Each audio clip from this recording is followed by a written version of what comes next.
नमस्कार। यो हो समाचारमा स्वागत छ। म दिपेश घिमिरे। म अपेक्षा तिमिल सेना। सुरु गरौं अहिलेसम्मका प्रमुख समाचारबाट।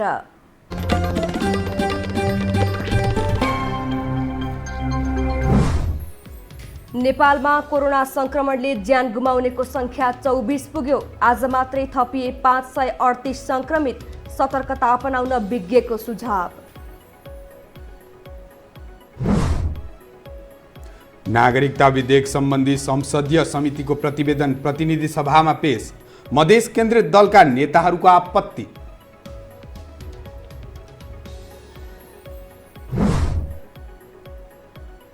लामो समयपछि भोलि नेकपा स्थायी समितिको बैठक बस्दै।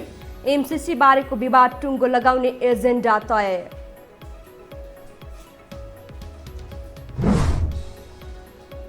विश्वभर कोरोना संक्रमितको संख्या 92 लाख नजिक। भारतमा मात्रै 14,000 भन्दा बढी संक्रमितको मृत्यु।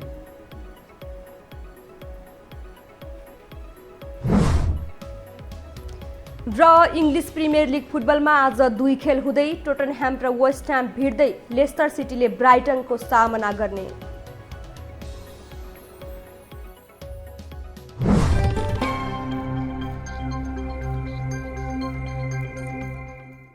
अब समाचार विस्तारमा। नेपालमा कोरोना भाइरसबाट मृत्यु हुनेको संख्या 24 पुगेको छ। दैलेखका एक 45 वर्षीय पुरुषको मृत्यु भएसँगै मृतकको संख्या 24 पुगेको हो। स्वास्थ्य तथा जनसङ्ख्या मन्त्रालयका अनुसार दैलेखको दुल्लु 3 का 45 वर्षका पुरुषको प्रादेशिक अस्पताल सुर्खेतमा उपचारका क्रममा मृत्यु भएको हो।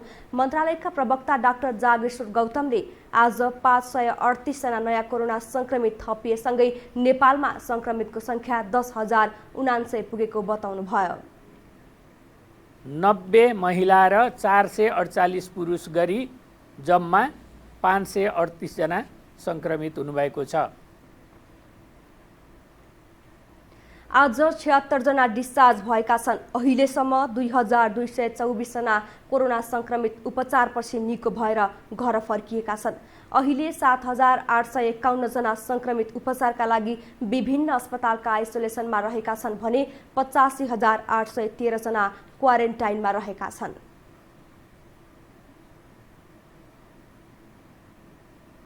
विश्वमा महामारीको रूपमा कोरोना संक्रमण फैलिरहेको अवस्थामा नेपालमा अहिलेसम्म 10,000 भन्दा बढी व्यक्ति संक्रमित भइसकेका छन्। तर कोरोना संक्रमण कसरी फैलिन्छ भन्ने विषयमा अहिलेसम्म कुनै यकिन तथ्य भने फेला परेको छैन। एक रिपोर्ट। नेपालमा कोरोना संक्रमण देखिएको 5 महिना पुगिसकेको छ। पहिलो संक्रमण देखिएको 2 महिनापछि मात्रै दोस्रो संक्रमण देखिएको थियो। पहिलो पटक चीनबाट फर्किएका एक नेपाली विद्यार्थीमा गएको माघ 9 गते कोरोना पुष्टि भएको थियो। उनलाई केही दिनमै निको भएको थियो। तर पछिल्लो समय यसको महामारी बढ्दो क्रममा छ। अहिलेसम्म यो संक्रमण फैलने कारण पत्ता लागिसकेको छैन। तर विज्ञहरूले श्वास प्रश्वासका माध्यमबाट अर्थात् एक अर्को व्यक्ति नजिक बस्दा हाच्छ्यु गर्दा खोक्दा सर्ने बताउँछन्। यो कोरोना सम्बन्धी पहिले चाहिँ धेरै एकदमै सतर्कता धेरै अपनाउनु पर्छ भनेर एक किसिमले चाहिँ लाइफस्टाइल चलाउनै गाह्रो हुने खालको चाहिँ आएको थियो होइन। तर अहिले त्यो खालको छैन। अहिले यसको त रिसर्च भइरहेछ। पुराना मान्यताहरू चाहिँ विस्थापित भएका छन्। जस्तो अहिले कोरोना सर्ने भनेको जस्तो सङ्क्रमित व्यक्तिले चाहिँ हामीसँग बसेर लामो समयसम्म कुरा गर्यो अथवा खोक्यो अथवा हाच्छ्यु गर्यो भने एक मान्छेबाट अर्को मान्छेमा सर्छ। संक्रमितको व्यक्तिबाट परिवारका अन्य सदस्यलाई पनि संक्रमण सरेन। त्यति मात्र नभई कोरोना संक्रमित आमाबाट जन्मेको बच्चामा समेत कोरोना संक्रमण देखिएन। जसले गर्दा आम मानिसमा कोरोना संक्रमण कसरी सर्छ भन्ने विषयमा अन्यल बनाएको छ। कतिपय स्थानमा दैविक शक्तिलाई जोडेर अन्धविश्वासका कार्यहरू गरेको समेत पाइएको छ। तर यो महामारीको विषयमा भ्रम नपर्न आम नागरिकलाई स्वास्थ्य मन्त्रालयले आग्रह गरेको छ। देखि हामी क्वारेन्टाइनको सबै जाँच पडताल गर्छौं। त्यसपछि उहाँहरूको संख्या चाहिँ घट्दै जान्छ। र यो स्थितिले हामीले के पनि भन्न सक्छौं भने अहिलेसम्म सबैजसो व्यक्तिहरू अरू देशबाट आएका आयातित हुनुहुन्छ र आयातित मध्ये पनि धेरैजसो पुरुषहरू हुनुहुन्छ र उहाँहरू चाहिँ काम विशेषले विदेश गएर आउनु भएको हुनाले नेपालमा अहिलेसम्म समुदायमा रोग नगएको कुरा यसबाट पुष्टि हुन्छ। संक्रमितको छेउमा लामो समय बसेर कुरा गर्दा कोरोना संक्रमण हुने सम्भावना बढी हुने चिकित्सकहरूको भनाइ छ। यो भाइरस एक व्यक्तिबाट अर्को व्यक्तिसँगको संसर्गबाट सर्ने हुँदा विभिन्न भ्रमको पछि नलागी नागरिक आफै सचेत हुन आवश्यक छ। नियमित साबुन पानीले हात धुने, सेनिटाइजर लगाउने, मास्क र ग्लोभ्सको प्रयोग गर्ने र सामाजिक दूरी कायम गरी हिँड्ने र बस्ने गर्दा यस महामारीको संक्रमणबाट जोगिन सकिने चिकित्सकहरूको सुझाव छ। यो हो टेलिभिजनका लागि क्यामेरामा राधिका श्रेष्ठको साथमा लीलामाया ठटाल, काठमाडौँ। अब बाँकी समाचार। झण्डै 2 वर्षपछि संसदीय समितिले नेपाल नागरिकता पहिलो संशोधन विधेयक सम्बन्धी समितिको प्रतिवेदन प्रतिनिधि सभामा पेश गरेको छ। प्रतिनिधि सभाको आजको बैठकमा राज्य व्यवस्था तथा सुशासन समितिका सभापति शशि श्रेष्ठले नेपाल नागरिकता पहिलो संशोधन विधेयक सम्बन्धी समितिको प्रतिवेदन पेश गर्नुभएको हो। 2075 भदौ 4 गते प्रतिनिधि सभा बैठकले नेपाल नागरिकता ऐन 2063 लाई संशोधन गर्न बनेको विधेयकमाथि प्राप्त संशोधनसहित दफावार छलफलका लागि सम्बन्धित समितिमा पठाउने निर्णय गरेको थियो। बैठकले सोही निर्णय र प्रतिनिधि सभा नियावली 2075 को नियम 109 बमोजिम सो विधेयकमाथि प्राप्त संशोधन सहित दफावार छलफलका लागि भदौ 5 गते नै राज्य व्यवस्था तथा सुशासन समितिमा पठाएको थियो। समितिले 22 महिनापछि नागरिकता पहिलो संशोधन विधेयकलाई बहुमतका आधारमा पारित गरी प्रतिवेदन पेश गरेको हो। 75 साल भदौ 4 गतेको बैठकमा नेपाल नागरिकता ऐन 2063 लाई संशोधन गर्न बनेको विधेयकमाथि प्राप्त संशोधनसहित दफावार छलफलको लागि प्रतिनिधि सभा नियमावली 2075 को नियम 109 बमोजिम सम्बन्धित समितिमा पठाउने निर्णय भए बमोजिम सो विधेयक राज्य व्यवस्था तथा सुशासन समितिमा मिति 2075 साल भदौ 5 गते पठाइएको थियो। 14वटा दफा रहेको यो विधेयकमा 23वटा दर्ता समूहका 54 सांसदले संशोधन प्रस्ताव दर्ता गराएका थिए। 2075 असोज 19 गतेदेखि 2077 असार 7 गतेसम्म समितिले 34वटा बैठकमा नागरिकता विधेयकका बारेमा छलफल गरेको थियो।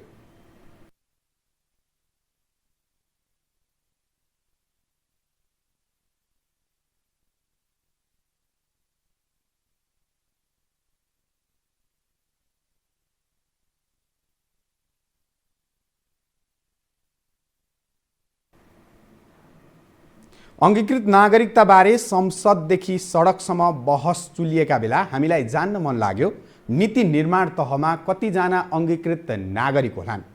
सांसद सचिवालयको तथ्याङ्क अनुसार 5 सांसद अंगीकृत नागरिकताधारी भेटिए। यो पनि वैवाहिक। एक रिपोर्ट। अंगीकृत नागरिकलाई नागरिकता दिने विषयमा लामो समयदेखि विवादित बनेको नागरिकता विधेयक भर्खरै मात्र पारित भएको छ। तर पनि सदनमा कानुन बनाउने स्थानमा अंगीकृत नागरिकहरूको संख्या निकै देखिन्छ। यही विषयमा खोजी गरेर हामीले एउटा रिपोर्ट तयार पारेका छौं, जसमा नेपालमा अंगीकृत नागरिकता लिएर सदनमा कानुन बनाउने स्थानमा रहेका को छन् त सांसदहरू भनेर प्रस्तुत गरिनेछ। हेरौं यो रिपोर्ट। नेपाली पुरुषसँग विवाह गरेर पटक पटक सांसद हुँदै मन्त्री समेत बनिसकेकी सांसद सरिता गिरीले संसदमा राष्ट्रियता विरोधी विवादित अभिव्यक्ति दिएसँगै अंगीकृत नागरिकतालाई राजनीतिक अधिकार दिन नहुने आवाज उठ्न थालेको छ। विवाह गरी आएकी विदेशी बुहारीलाई नागरिकता दिन 7 वर्षे प्रावधान लगाइएसँगै चुनावमा उठ्न पनि दिन नहुने व्यवस्था गर्नुपर्ने माग उठेको हो। संघीय संसद सचिवालयको तथ्याङ्क अनुसार हाल मुलुकको कानुन निर्माण गर्ने तहमा 5 जना अंगीकृत नागरिक रहेका छन्। 2074 सालमा भएको आम निर्वाचनमा विजयी भएर प्रतिनिधि सभामा पुग्ने 5 जना संयोगले वैवाहिक अंगीकृत हुन्। नेपाली मूलका पुरुषसँग विवाह गरेर हाल प्रतिनिधि सभा सदस्यका रूपमा नेपाल कम्युनिस्ट पार्टीबाट इन्दु कुमारी शर्मा, नेपाली कांग्रेसबाट सीतादेवी यादव र राष्ट्रिय जनता पार्टीबाट रानी मण्डल रहेका छन्। यस्तै समाजवादी पार्टी नेपालबाट सरिता गिरी र रेणु कुमारी यादव रहेका छन्। यी 5 जनाको माइती भारत हो। उहाँहरूको चाहिँ विवरण म तपाईलाई अगाडि यहाँ प्रस्तुत गर्छु। एउटा इन्दु कुमारी शर्मा हुनुहुन्छ मान्ने, अर्को मान्य रानी मण्डल, मान्य रेणु कुमारी यादव, मान्य सरिता गिरी र मान्य सीतादेवी यादव। उहाँहरू 5 जनाको चाहिँ रेकर्डबाट देखिन्छ वैवाहिक अंगीकृत नागरिकता। 2033 सालमा जन्मिएकी नेकपा सांसद शर्माको 2048 सालमा महोत्तरीका रामकुमार शर्मासँग विवाह भएको थियो। तत्कालीन माओवादीबाट प्रतिनिधित्व गर्ने शर्मा हाल विकास समितिमा रहेकी छन्। कांग्रेस सांसद सीतादेवी यादव 2012 सालमा भारतमा जन्मिएकी हुन्। नेपाली मूलका पुरुषसँग विवाह गरेकी उनी हाल नेपाली कांग्रेसको केन्द्रीय कोषाध्यक्ष समेत रहेकी छिन्। राजपा सांसद मण्डल 2031 सालमा भारतको भागलपुरमा जन्मिएकी हुन्। उनी नेपाली मूलको पुरुषसँग विवाह गरी राजनीतिमा लागेकी हुन्। त्यस्तै समाजवादी पार्टीका 2 सांसद मध्ये गिरी भारतको बिहारमा जन्मिएकी हुन्। नेपालको लहानका लक्ष्मण गिरीसँग विवाह गरेकी थिइन्। अर्की सांसद यादव भने सन् 1963 मा भारतको बिहारमा जन्मिएकी हुन्। हाल समाजवादी पार्टीमा रहेकी उनी संसदको कृषि समितिको सदस्य समेत रहेकी छन्। यसरी राज्यको कानून बनाउनेदेखि लिएर देशको शासन व्यवस्था हाँक्ने जस्तो महत्त्वपूर्ण पदमा समेत अङ्गीकृत नागरिकहरूले भूमिका पाउँदै आएका छन्। यो हो टेलिभिजनका लागि क्यामेरामा राधिका श्रेष्ठका साथ कान्ति न्यौपाने, काठमाडौँ। हामीसँग समाचार अझै बाँकी छन्, अहिलेलाई विश्राम।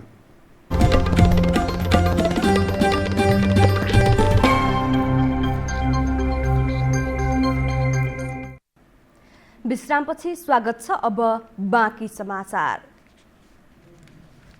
सत्तारूढ नेकपाको स्थायी कमिटी बैठकको एजेन्डा विवादित मिलेनियम च्यालेन्ज कर्पोरेसन एमसीसीसँग सम्बन्धित रहने भएको छ। सचिवालयले एमसीसीका विषयमा ठोस निर्णय गर्न नसकेपछि भोलिको स्थायी कमिटी बैठकबाट टुङ्गो लगाउने एजेन्डा तय भएको हो। एक रिपोर्ट। लामो समयदेखि विवादित मिलेनियम च्यालेन्ज कर्पोरेसन एमसीसीलाई ठोस निर्णयमा पुर्याउन नेकपाले बुधबारको स्थायी कमिटी बैठकमा विशेष पहल गर्ने भएको छ। पार्टीभित्र तीव्र मतभेद रहेको एमसीसी परियोजनालाई सचिवालयले टुङ्गो लगाउन नसकेपछि स्थायी कमिटी बैठक मार्फत टुङ्गो लगाउने तयारी भएको हो। नेताहरूले पार्टीभित्र वृहत छलफलबाट एमसीसी पारित गराउने वा नगराउने भन्नेमा टुङ्गो लाग्ने बताएका छन्। गर्नुपर्छ, गर्नु हुँदैन भन्ने दुईटै राय छ। त्यसकारणले हामी छलफल गर्छौँ र छलफल पश्चात निर्णयमा पुग्छौँ, उचित निर्णयमा पुग्छौँ र सहमतिका साथ निर्णयमा पुग्छौँ। त्यसो त सरकारको नेतृत्व सम्हालेका अध्यक्ष केपी ओली निकट नेता एमसीसी पारित गर्न कम्बर कसेर लागि परेका छन् भने अर्का अध्यक्ष पुष्पकमल दाहाल निकट नेताहरूले मध्यमार्गी भूमिका निभाउँदै आएका छन्। त्यस्तै वरिष्ठ नेता माधव नेपाल निकट नेताहरूले भने एमसीसी पारित गराउने नहुनेमा जोड़ दिँदै आएका छन्। त्यसैले पनि नेकपा सचिवालय सदस्यहरू एमसीसी कहिलेसम्म पास हुन्छ र स्थायी कमिटीले पास गर्न सक्छ वा सक्दैन भन्नेमा अनभिज्ञ देखिएका छन्। विवाद मिलिसके भए त पार्टीमा कार्यक्रम बनाउनु पर्ने, छलफल गर्नुपर्ने आवश्यकता हुँदैन थियो। सचिवालयको बैठक नै छलफलको लागि हो भनेपछि नमिले हुनाले चाहिँ बैठक नगर्ने भन्ने त मिलेन नि। नमिलेकै कारणले त छलफल गरेर निष्कर्ष निकाल्नु पर्यो। स्थायी कमिटी बैठक मात्रै नभएर 9 सदस्यीय सचिवालयमा समेत एमसीसी पूर्ण रूपमा पारित गराउने वा नगराउनेमा मत विभाजन देखिएको छ। यसले गर्दा बुधबारको स्थायी कमिटी बैठकले ठोस निष्कर्ष निकाल्नेमा नेताहरू विश्वस्त देखिँदैनन्। यो हो टेलिभिजनका लागि कान्ति न्यौपानेको रिपोर्ट। मिलेनियम च्यालेन्ज कर्पोरेसन एमसीसीलाई लिएर संसददेखि सडक र राजनैतिक दलदेखि नागरिकसम्म अहिले चर्चा भइरहेको छ। केहीले सदनबाट पास गर्नुपर्छ भनिरहेका छन् भने केहीले विरोध गरिरहेका छन्। एमसीसी सम्झौतामा आपत्तिजनक भनिएका प्रमुख बुदा के हुन् त? एक रिपोर्ट। संयुक्त राज्य अमेरिका र नेपाल बीच हुन लागेको मिलेनियम च्यालेन्ज कर्पोरेसन एमसीसीका कारण नेपाली राजनीति केही समयदेखि तरङ्गित छ। अमेरिकाको 50 करोड अनुदान र नेपाल सरकारको 13 करोड गरी 63 करोड डलरको संयुक्त कोषबाट गरिने विद्युत प्रसारण लाइन निर्माण, सडक मर्मत र अन्य संस्थागत विकासका कार्यक्रम सम्बन्धी एमसीसी कम्प्याक्ट सम्झौताको विषयमा यहाँको सडकदेखि सदनसम्म तातेको हो। सत्ताधारी दल नेकपा नै एमसीसीको मामिलामा विभाजित देखिएको छ। प्रमुख प्रतिपक्ष एमसीसी सम्झौताको अहिलेकै स्वरूपको पक्षमा छ। बौद्धिक समाज विभाजित छ। संसदबाट पारित हुने नहुनेमा अनिश्चितता थपिएको छ। अर्थमन्त्री डाक्टर युवराज खतिवडाले समेत राष्ट्रिय बजेटमा 3 वर्षदेखि एमसीसी परिरहेको बताइरहँदा नेकपाका नेता भीम रावलले घुमाउरो बाटोबाट एमसीसी संसदमा प्रवेश गर्न लागिएको अभिव्यक्ति दिँदै आएका छन्। हाम्रो देशमा निकै विवादास्पद मिलेनियम च्यालेन्ज कर्पोरेसनको कुरा जुन उल्लेख गरिएको छ, यो अरू पछाडिको ढोकाबाट आउनु खोजे जस्तो मलाई अनुभूत भएको छ।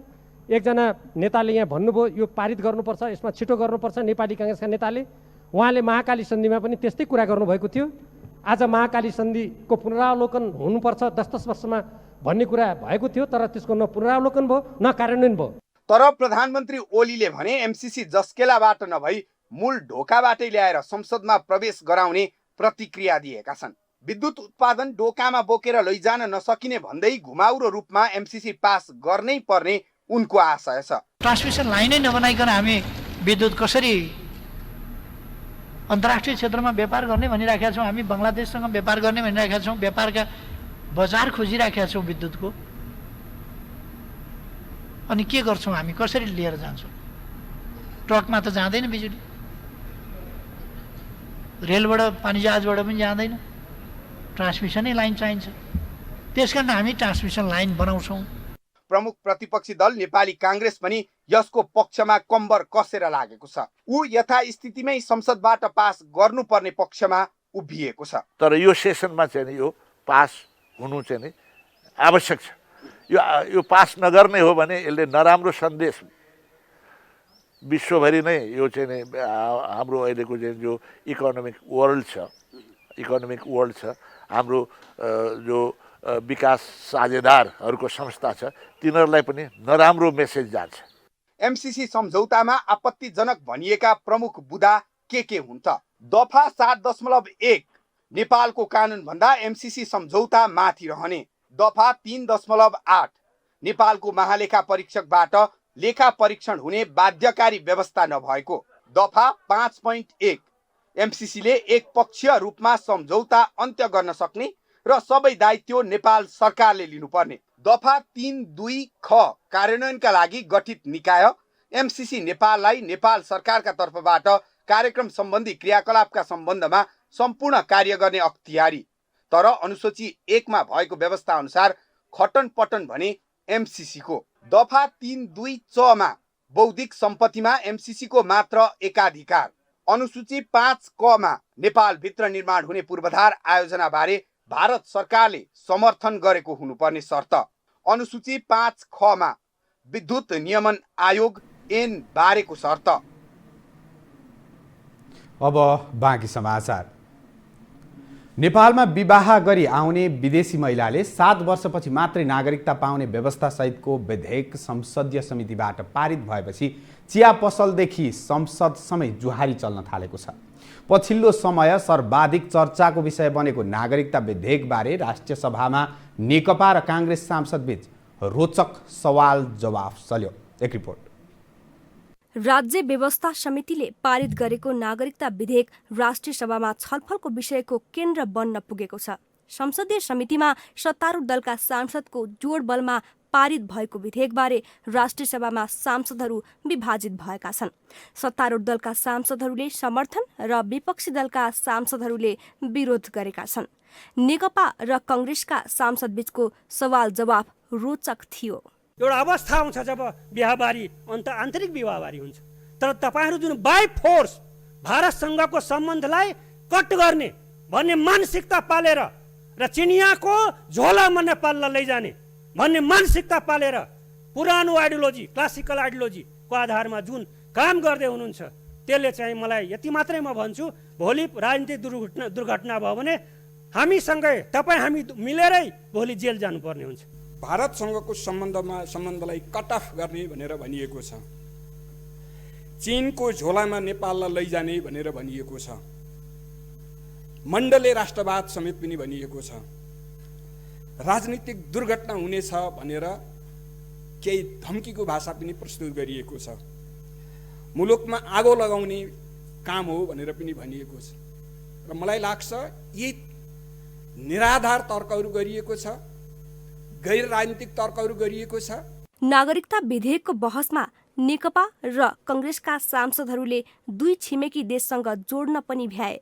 कांग्रेस सांसद देवले नेकपालाई चीनतर्फ ढल्केको आरोप लगाउँदा नेकपा सांसद भुसालले भारतसँग जोडिनुपर्ने भन्दै प्रतिप्रश्न गरे। बैठकमा राष्ट्रिय सभा सदस्य रामनारायण बिडारीले धेरै सरिताहरूलाई तत्काल अङ्गीकृत नागरिकता दिएर मन्त्री बनाउने मेलोमा सरकार नभएको बताए। भारतीय नागरिकलाई मात्रै लागू हुने गरी सदनले ऐन बनाएको हो, यही हो त उहाँको कुरा।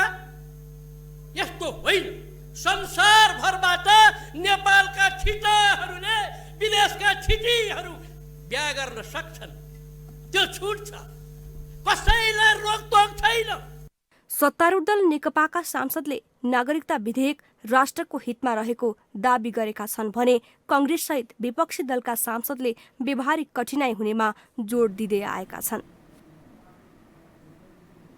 हामीसँग अन्तर्राष्ट्रिय र खेल समाचार अझै बाँकी छन्, अहिलेलाई विश्राम।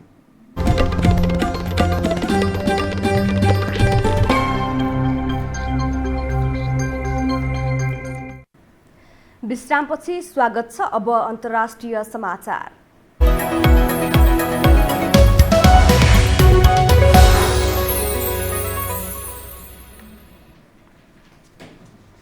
भारतमा कोरोना भाइरसबाट संक्रमित हुनेको संख्या 14,000 नागेको छ।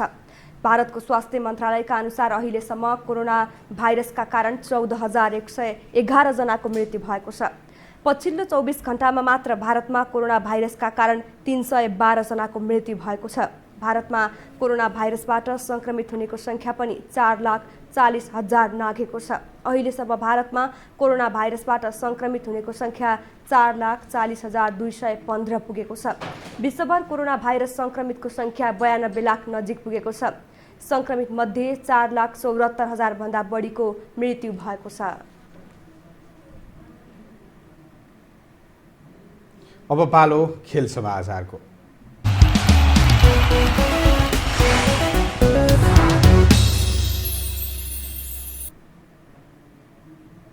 इङ्ग्लिस प्रिमियर लिग फुटबल अन्तर्गत आज 2 खेल हुँदैछन्। प्रिमियर लिगमा आज टोटेनह्यामले वेस्ट ह्यामको सामना गर्नेछ। टोटेनह्यामको मैदानमा हुने खेल नेपाली समयअनुसार राति 1 बजे सुरु हुनेछ। घरेलु मैदानमा टोटेनह्याम जित निकाल्दै अङ्क तालिका सुधार गर्ने योजनामा हुनेछ। अघिल्लो खेलमा म्यान्चेस्टर युनाइटेडसँग अङ्क बाँडेको टोटेनह्याम वेस्ट ह्यामसँग भने 3 अङ्क जोड्न चाहन्छ। 42 अङ्क जोडेको टोटेनह्याम लिगको 8औं स्थानमा रहेको छ। 27 अङ्क जोडेको वेस्ट ह्याम 17औं स्थानमा रहेको छ। त्यस्तै अर्को खेलमा लेस्टर सिटीले ब्राइटनसँग खेल्नेछ। तेस्रो स्थानको लेस्टर घरेलु मैदानमा जित निकाल्दै शीर्ष 2 टोलीसँगको अङ्क दूरी कम गर्न चाहन्छ। खेल समाचारसँगै हामी यो समाचारको अन्त्यमा आइपुगेका छौँ। जाँदा जाँदै प्रमुख समाचार पुनः एकपटक।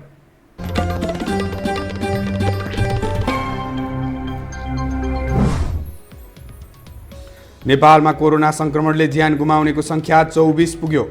आज मात्रै थपिए 538 संक्रमित। सतर्कता अपनाउन विज्ञको सुझाव। नागरिकता विधेयक सम्बन्धी संसदीय समितिको प्रतिवेदन प्रतिनिधि सभामा पेश। मधेस केन्द्रित दलका नेताहरूको आपत्ति।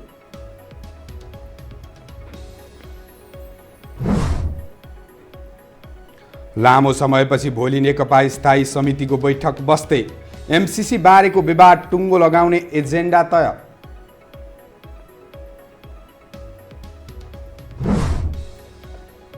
विश्वभर कोरोना संक्रमितको संख्या 92 लाख नजिक। भारतमा मात्रै 14,000 भन्दा बढी संक्रमितको मृत्यु।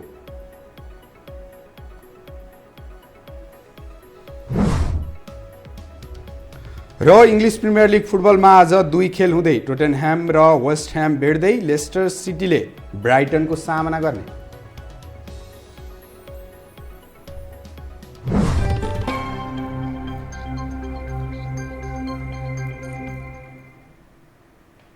हवस् त, यो समाचार अहिलेलाई सकियो। समाचार बुलेटिनका साथै यो टेलिभिजनका सम्पूर्ण कार्यक्रम यो खबर.com युट्युब र फेसबुकमा पनि पढ्न र हेर्न सक्नुहुनेछ। मोबाइलमा यो टिभी एप डाउनलोड गरी हामीलाई प्रत्यक्ष हेर्न सक्नुहुनेछ। तथ्य सहितको निष्पक्ष समाचारका लागि हेर्दै रहनुहोला यो टेलिभिजन। नमस्कार।